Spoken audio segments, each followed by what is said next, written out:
perkenalkan, nama saya Debbie Yuswanti Putri, NIM 19010005. Di sini saya akan menjelaskan tentang komponen RPP dan langkah-langkah penyusunan RPP. Di sini pertama-tama saya akan menjelaskan apa itu RPP. RPP atau Rencana Pelaksanaan Pembelajaran adalah rencana yang menggambarkan prosedur dan pengorganisasian pembelajaran untuk mencapai satu kompetensi dasar yang ditetapkan dalam standar isi dan yang telah dijabarkan dalam silabus. Nah, di sini komponen RPP terdiri dari tujuan pembelajaran, materi atau isi, strategi dan metode pembelajaran, media dan sumber belajar, serta evaluasi.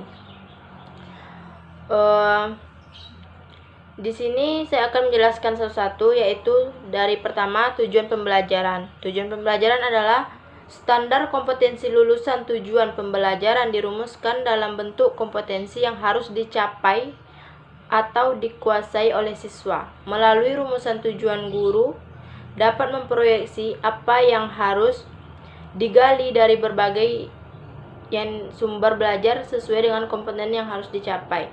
Sedangkan strategi yaitu rancangan serangkaian kegiatan untuk mencapai tujuan tertentu. Sedangkan metode adalah cara yang digunakan untuk mengimplementasikan strategi tersebut. Yang ketiga yaitu media dan sumber belajar. Media dalam proses pembelajaran dapat diartikan sebagai alat bantu untuk mempermudah pencapaian tujuan pembelajaran. Sedangkan sumber belajar adalah segala sesuatu yang mengandung pesan yang harus dipelajari sesuai dengan materi pembelajaran tersebut.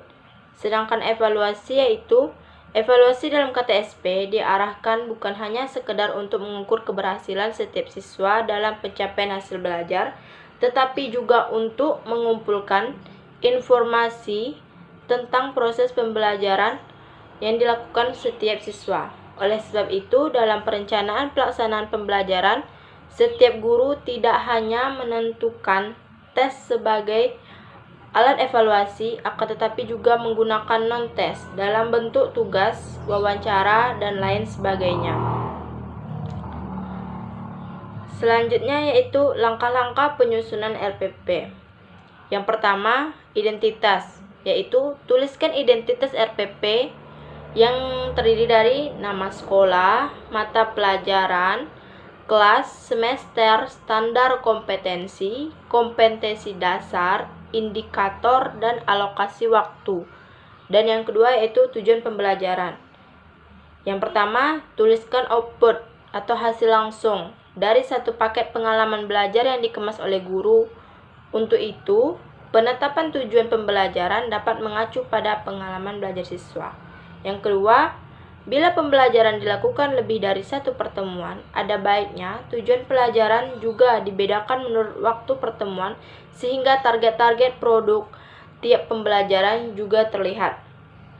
Yang ketiga yaitu materi pembelajaran. Materi pembelajaran adalah materi yang digunakan untuk mencapai tujuan pembelajaran dan indikator. Materi dikutip dari materi pokok yang ada dalam silabus. Yang keempat yaitu metode pembelajaran. Metode dapat diartikan benar-benar sebagai metode, tetapi dapat pula diartikan sebagai modal atau pendekatan pembelajaran, bergantung pada karakteristik pendekatan atau strategi yang dipilih.